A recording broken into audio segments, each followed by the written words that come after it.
What's happening, everyone? Art at Patience Metal Fab, and I just got back from SEMA this weekend into the shop, and there's a bunch of new projects. So I wanted to catch Gary and have him give you a little bit of a breakdown of what's going on, and it sounds like we're going to be focusing our attention on a car that just got in here, the first time we're seeing it, and one that we're going to do a little mini build series on. The first thing I see is that the Porsche's moved. Gary, what happened here? Is it actually working? It's working. There's officially 77 miles on the odometer on that car. Wow, that's impressive. The other car that I mentioned is going to be right behind us. Looks like a bright orange Firebird. Yep. What generation? First gen, 69.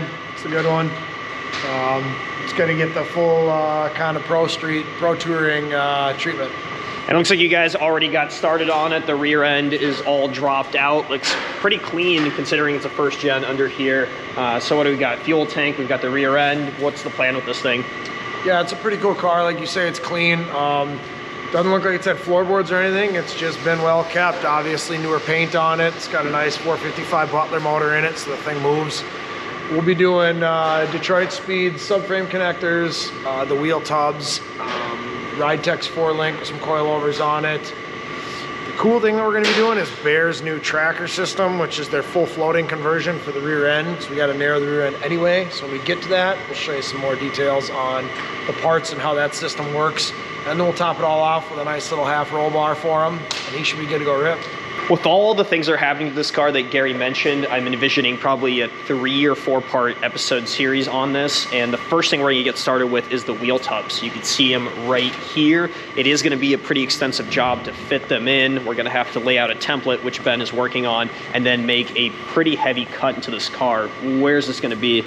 So this seam right here is your inner wheel tub. This whole thing's going to go away. Essentially about 2 3/4 inch over. This will get cut all the way up. It'll actually come into the rail a little bit and then curve back out and around. That's gonna buy you close to 3 inches or more tire. We're looking to be able to fit a 325, 335, somewhere in there on the back of this. So what we're really doing is taking a great condition first gen Firebird and cutting it to pieces, is what you're saying. That's what we do here.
Ben just came and grabbed me and let me know that the passenger side wheel tub was all done. You could see it's finished out.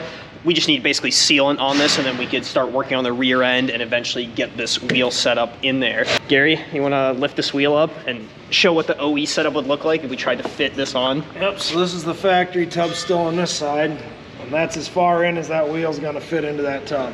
And what do we got for tire here? That's a 335, 30. That's a big, it's a big boy. Same wheel setup over here. Yep. And that is why Ben went through all of that work. Here's the difference between the two from the inside of the trunk. You can see we have the OE right here with a template set up, and then the side that Ben did, you said it was what, just shy of 3 inches wider? 2 3/4 inches, yep. So we went with Detroit Speeds tub kit, because in working with other cheaper ones in the past, what they don't provide is they don't provide all the filler and end cap pieces where you got to cut into the frame rail, and the way you cut the floor on the front requires a little filler piece. They also provide real nice templates that work really, really well when you lay them out the way you're supposed to, and you're not just measuring and guessing. Starting with a quality kit like this really sets a good foundation for the build. If everything's there and the quality is there, the fitment is spot on, then it makes Ben's job that much easier. So he did everything on the passenger side a little bit slower because it was his first time. Now he's going to be able to do it in about half the time on the driver's side.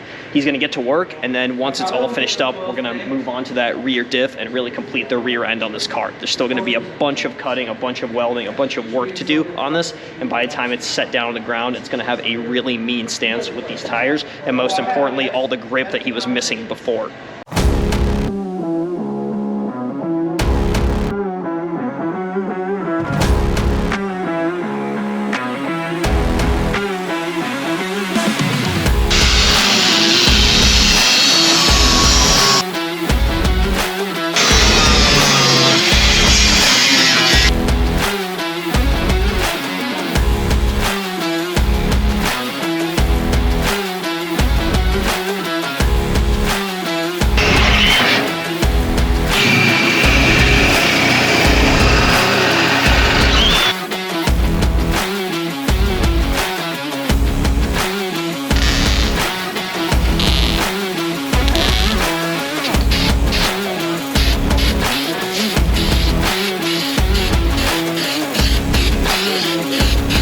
One of the products that you've seen our fabricators use a lot is Steal It. It's a anti-corrosive polyurethane aerosol. We're not really affiliated with them besides really liking their product. Gary, when did you start using this stuff?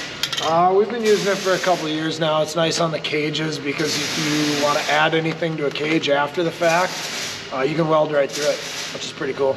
Right, and in this case with the wheel tubs, what Ben did was coat both sides of it, and when it's welded up, this is going to be the inside portion. You're going to have two pieces mate together, and really the purpose of it is to prevent corrosion on the inside, and that's an extra step that we take. Most fabrication shops don't do that. Yeah, I mean, you put two pieces of bare metal together, no matter what you do, paint everything else, you still got two pieces of bare metal facing each other. Eventually, it's going to lead to rust. So coating the face of each seam that is inaccessible after the build process, it works great. The stuff works awesome for it. Yeah, there's a shout out to you, Steal It. In case you want to send us a case, we wouldn't say no to it. It's a really great product. We use it all the time, so thank you for it.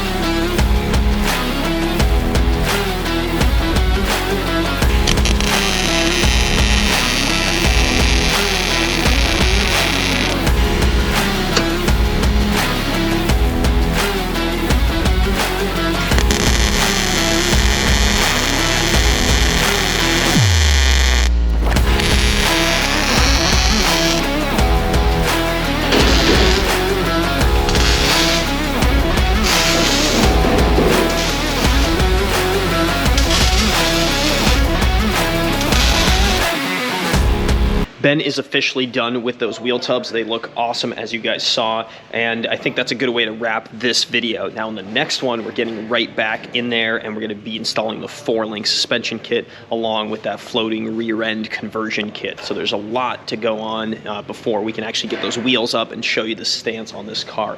After that's all wrapped, we're turning to the interior, and we're going to be putting in a roll bar in this, fully custom. And I think at the end of this, once we get it cleaned up and on the ground, we should do a breakdown of this car. It's got a lot of really cool stuff on it that we don't have time to get into right now. So hopefully you guys stick around for this series. Thanks for watching this video. Subscribe to the page while you're here, and we'll see you in the next one.